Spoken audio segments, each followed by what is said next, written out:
Olá, título do trabalho: Crescimento do café arábica em função da aplicação de ureia revestida.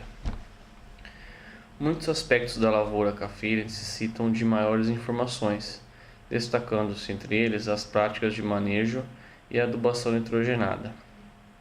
O nitrogênio é o elemento que, na grande maioria das vezes, proporciona os maiores efeitos no aumento da produtividade de grãos, tendo importância na expansão da área foliar, crescimento vegetativo, formação dos botões florais e na granação dos frutos. Contudo, o manejo da adubação com N é tido como um dos mais difíceis, devido ao dinamismo desse nutriente no solo, das inúmeras reações que ocorrem a campo, do envolvimento dos fatores climáticos, especialmente da disponibilidade hídrica. Dessa forma, a maior parte do N aplicado pode ser perdida no sistema solo-planta por processos de volatilização, desnitrificação, lixiviação e erosão. Outra parte permanece no solo, na forma orgânica. Assim, apenas uma parte do N mineral aplicado é absorvido pelas plantas. Considerando-se esse grande potencial de perdas do N, recomenda-se que a maior parte da aplicação do fertilizante nitrogenado seja realizada parceladamente em coberturas. Entretanto, a aplicação parcelada exige um maior número de operações, o que encarece o custo de produção do cafeeiro. Sendo a principal fonte de N usada no Brasil, a ureia, apesar de apresentar elevada concentração de N e menor preço desse elemento por unidade, ela apresenta inúmeras limitações, especialmente quando utilizada em cobertura e em condições climáticas inadequadas, por conta das perdas por volatilização. Uma das formas de minimizar essas perdas de fertilizante é o desenvolvimento de pesquisas voltada para o aumento da eficiência do uso do N. Além disso, observa-se na literatura que os trabalhos desenvolvidos com a utilização da ureia revestida, na sua grande maioria, são voltados para culturas anuais, especialmente a cultura do milho. Pouquíssimos trabalhos foram feitos com a cultura do café, culturas perenes. A ureia revestida é um produto líquido formado por polímeros com uma alta densidade de cargas elétricas, que tem como objetivo proteger a ureia, principalmente contra a volatilização, melhorando a eficiência do uso do N. Do que essa tecnologia propõe era o encapsulamento de fertilizante de forma uma película protetora, não afetando a disponibilização do N, e que os fatores climáticos interfiram. Então, nesse sentido, é possível saber que o uso da ureia revestida seja uma boa opção de redução de perdas de N, especialmente por volatilização, possibilitando uma maior absorção do nutriente aplicado, pelo cafeeiro e maximizando a eficiência da adubação, com maiores produtividades e menor custo. Então, o trabalho objetivou avaliar a eficiência da ureia revestida em fornecer N para o cafeeiro arábica e o seu crescimento vegetativo em comparação com a ureia convencional. O experimento foi conduzido em uma lavoura em Tibiriçá, que ocupa uma área de 3,8 hectares no município de Bauru. Então, a lavoura foi plantada em dezembro de 2010 com a cultivar Mundo Novo IAC 38817-1, no espaçamento de 4 metros por 80 centímetros. Segundo a classificação de Köppen, o clima da região é AW, tropical, com estação seca no inverno e verão chuvoso, temperatura média anual de 22,6 graus, e regime pluviométrico anual em torno de 1.331 milímetros. O solo do local foi caracterizado como um latossolo vermelho-amarelo distrófico, do qual foi caracterizado antes do experimento uma profundidade de 0 a 20 e de 20 a 40 centímetros, tanto a análise química como física do solo, na faixa de adubação. O delineamento experimental foi de blocos ao acaso em esquema fatorial 3x2 mais uma testemunha, com 7 tratamentos e 6 repetições. Os tratamentos foram compostos por duas fontes de N, a ureia convencional, foi composta com 45% de N, e a ureia revestida com 43% de N. As doses utilizadas foram de 150 kg de N por hectare, 300 kg de N por hectare e 600 kg de N por hectare, em uma testemunha do qual não aplicou-se N. Os grânulos da ureia revestida continham 3 camadas de um polímero de alta densidade de cargas, chamado de nutrisfere N. Cada parcela foi composta por 7 plantas consecutivas de uma mesma fileira, totalizando 22,4 metros quadrados. Os fertilizantes foram aplicados manualmente na faixa de projeção da copa das plantas, sem incorporação, e parcelados em 3 vezes, com intervalo médio de cada 45 dias, dos meses de outubro a março de cada ano agrícola. Antes do início da aplicação dos tratamentos, em outubro de 2014, foi realizada uma caracterização das plantas de todas as parcelas, medindo-se o comprimento dos 3 ramos plagiotrópicos e o número de nós dos mesmos, aferidos das 3 plantas centrais de cada parcela, medido no terço médio superior da planta, próximo ao meristema apical, cujos valores médios foram, respectivamente, 22,6 cm e 7,1 nós, não havendo diferença significativa entre as plantas. Nos meses de março e outubro de 2015 e março de 2016, realizou-se as avaliações. Os resultados foram submetidos à análise de variância através do programa estatístico SISVAR. As médias das fontes no esquema fatorial foram comparadas pelo teste T-DMS a 5% de probabilidade.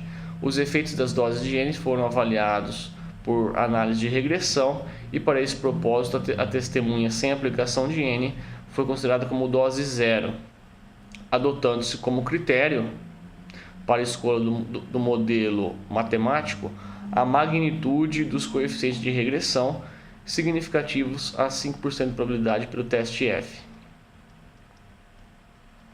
Então, os resultados. Em todos os períodos avaliados, as doses de N influenciaram positivamente o comprimento dos ramos plagiotrópicos. Os efeitos da aplicação das doses crescentes de N foram quadráticos para as épocas de avaliação, de março de 2015 a outubro de 2015 e março de 2016, com incrementos até as doses estimadas de 424, 417 e 443 kg de N por hectare, respectivamente.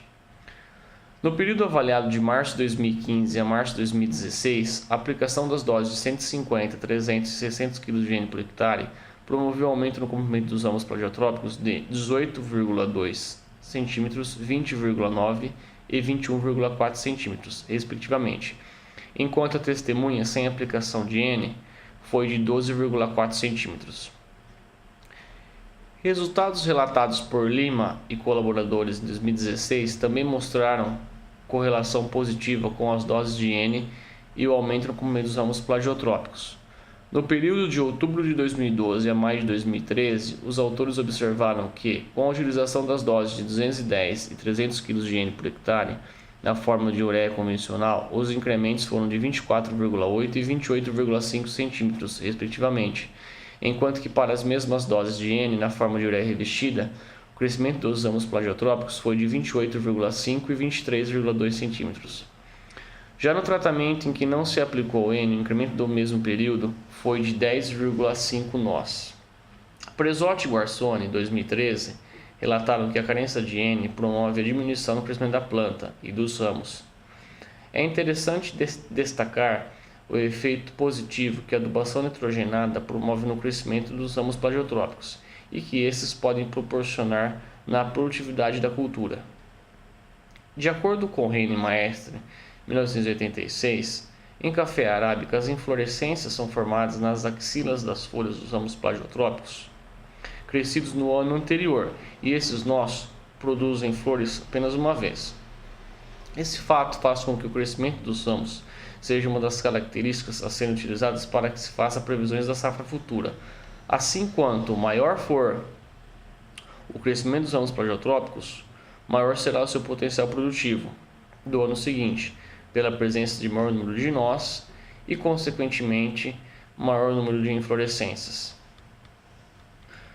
No ano agrícola 2014-2015, o número de nós dos ramos plagiotrópicos na parte superior da planta, localizado imediatamente acima da lignificação do ramo ortotrópico, foi influenciado pelas doses de N. Nos 3 períodos avaliados, de março de 2015 a março de 2016, a aplicação de doses crescentes de N promoveu efeitos quadráticos no número de nós, com incremento até as doses estimadas de 467, 466 e 600 kg de N por hectare, respectivamente. Dados obtidos por Parecido 2016, trabalhando com a cultivar Catuai vermelho e AC99 em solo com maior teor de argila e maior teor de matéria orgânica que o presente experimento, mostraram que a aplicação de N em cobertura também proporcionou efeito positivo no número de nós do ramo plagiotrópico, porém com incrementos quadráticos até a dose de 235 kg de N por hectare. Nazareno e colaboradores, em 2003, em experimento instalado no Cerrado Mineiro com a cultivar Rubi MG 1192 em fase inicial de crescimento, também observaram que as doses de N influenciaram positivamente o número de nós por planta até a dose de 200 kg de N por hectare.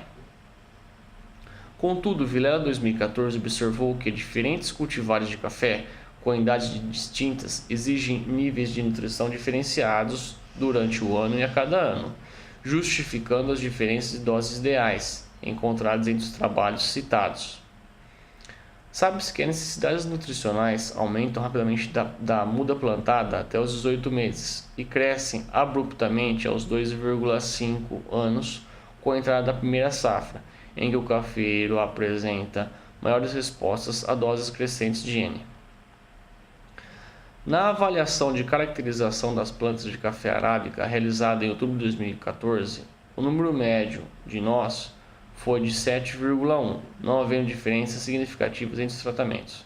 Na primeira avaliação, em março de 2015, independente da fonte utilizada, as doses de 150, 300 e 600 kg de N por hectare em cobertura promoveram incrementos de 7,1, 6,8 e 7,2 nós, respectivamente, em relação ao número médio de nós, enquanto que na testemunha, sem aplicação de N, o incremento foi de 5,5 nós.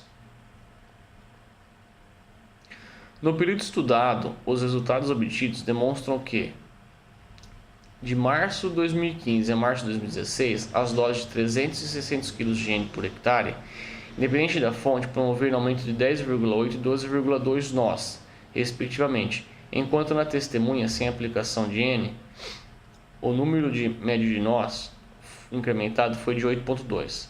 Em trabalho realizado por Lima e colaboradores em 2016 em Araguari, Minas Gerais, testando ureia revestida na cultura do café arábica irrigado, também foram observados efeitos positivos no número de nós em relação à testemunha. Os autores observaram que, no período avaliado, de outubro de 2012 até maio de 2013, nas doses de 210 e 300 kg de N por hectare, na forma de ureia convencional, o aumento médio de nós foi de 10,9. Já com a aplicação de ureia revestida, as mesmas doses observaram aumento médio de 9,3 nós, não havendo diferença significativa entre as fontes. No período de 2013 até maio de 2014, para as mesmas doses de N, a ureia revestida promoveu aumento médio de 9,8 nós, enquanto que com a ureia convencional repetiu-se o mesmo incremento, de 10,9 nós. Contudo, não houve diferença entre a ureia revestida e a convencional nos resultados obtidos por Lima et al. 2016, com exceção do primeiro ano agrícola avaliado, em que a dose de 210 kg de N por hectare, aplicada na forma de ureia revestida, mostrou-se inferior aos demais tratamentos, revelando que fatores aleatórios do ambiente, como umidade e temperatura, interferem no revestimento da ureia e na disponibilização de N. Uma das preocupações ao uso de adubos revestidos é que o revestimento faça uma proteção muito intensa e que prejudique a disponibilização do nutriente para o solo e, consequentemente, para a planta. Fato esse não observado no trabalho de Lima et al. 2016 e também no presente estudo. Não houve diferença com o aumento dos ramos plagiotrópicos e no número de nós das plantas de café arábica, tratadas com ureia revestida ou ureia convencional, em nenhuma das épocas avaliadas. Esses resultados corroboram os de Valderrama 2011, Maestrello 2011, Valderrama et al. 2011, Silva et al. 2012, Valderrama et al. 2014, Mello et al. 2017. Tal fato pode ser justificado devido à ocorrência de precipitações próximas de 30 mm após a realização das adubações de cobertura. Precipitações ou lâminas de água, ou irrigação entre 20 a 30 mm tende a proporcionar a incorporação da ureia, fazendo com que esse mecanismo, ou que a diminuição de perdas por volatilização de N, e faz com que a disponibilização de N através da fonte da ureia convencional seja semelhante à da ureia revestida. Em todos os trabalhos, os autores exemplificaram que os experimentos foram conduzidos sob irrigação monitorada e no período chuvoso, que totalizaram mais de 40 mm. Isso teria reduzido a volatilização de N da ureia convencional. Situação similar aconteceu no presente experimento, pois todas as adubações de cobertura foram seguidas de precipitações próximas a 30 mm, com exceção da adubação realizada em 2014, em que a precipitação ocorreu durante o mês de outubro e foi de 37,3 mm. De acordo com Lara Cabeças, Condorfer e Mota de 1997, se a água for suficiente para diluir a concentração de hidroxilas OH- ao redor dos grânulos de ureia que foram produzidos na reação de hidrólise, além de proporcionar a incorporação da ureia no solo, há a diminuição da volatilização da amônia. Além disso, segundo Silva e colaboradores, em 1995, há aumento do contato entre o fertilizante e as partículas do solo, com consequente incremento na adsorção de NH4, de amônio às cargas negativas do solo, ou que dificulta sua transformação em NH3, em amônia, na qual o N é perdido por volatilização. Entretanto, a ausência de diferenças entre as fontes testadas pode ser justificada devido à ocorrência de precipitações significativas logo após as adubações de cobertura. Para Martins e colaboradores, em 2014, a ureia do interior das camadas de polímeros se dissolve simultaneamente à ureia convencional, caso ambas tenham água disponível por mais de 5 minutos. Dessa forma, esse revestimento só teria alguma eficiência se aplicado em solo seco ou com ocorrência de baixa precipitação. Além disso, segundo Silva et al. 1995, há aumento do contato entre o fertilizante e as partículas do solo, com consequente incremento à adsorção de NH4+, as cargas negativas do solo, o que dificulta sua transformação a amônia, forma na qual o N é perdido por volatilização. De acordo com Lara Cabeças e colaboradores de 1997, se a água for suficiente para diluir a concentração de hidroxilas OH- ao redor dos grânulos, isso aí vai promover a incorporação do nutriente, conforme já foi falado. Assim, para Maestrello 2011, precipitações ou lâmina de água de irrigação entre 20 a 30 mm tende a proporcionar incorporação da ureia, fazendo com que haja diminuição das perdas por volatilização e disponibilizando o N da ureia convencional, semelhante ao da ureia revestida. Então, a conclusão do presente trabalho é que a adubação nitrogenada influenciou positivamente as características biométricas das plantas de café arábica, comprimento do ramo e número de nós. Contudo, o fornecimento de N em cobertura para a cultura do café arábica através da aplicação de ureia revestida não apresentou maior eficiência que a ureia convencional nas condições edafoclimáticas do presente estudo. Muito obrigado.